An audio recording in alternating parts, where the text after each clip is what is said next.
in the vascular system. And then if you have the atherosclerotic plaque, the blood vessel lumen narrowing, that slows blood flow down. It comes to a narrow area, it can't get through as quickly.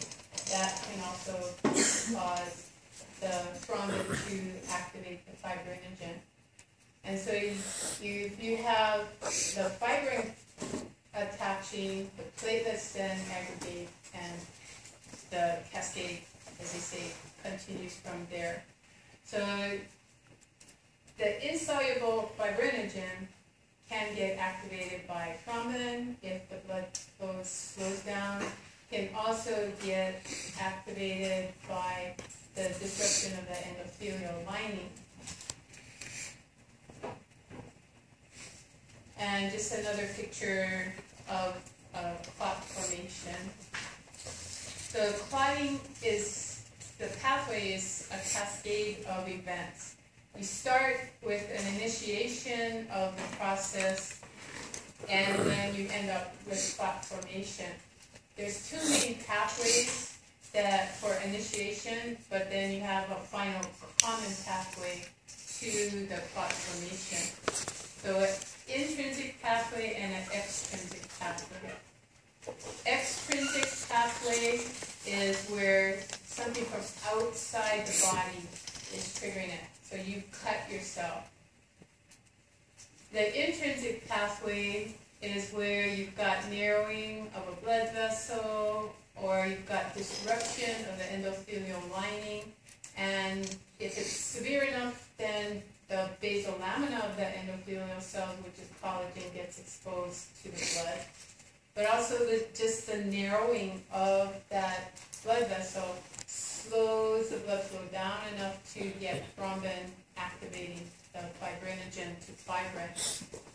So this is a long pathway, this intrinsic pathway, and that's sort of a good thing because you've got time for things to correct before you get the clot forming.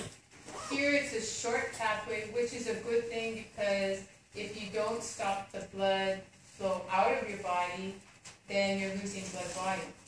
So having this short pathway for injuries that cause bleeding is a good thing. Having a long pathway where you can have other things coming into play that might help you to prevent the ultimate clot formation, that also is a good thing.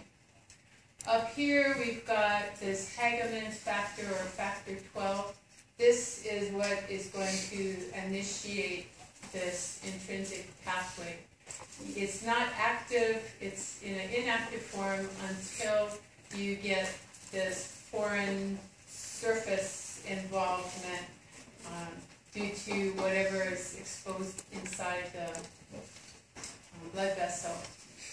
Up here, this factor 12 is also activating the plasminogen, which is an inactive form of plasmin.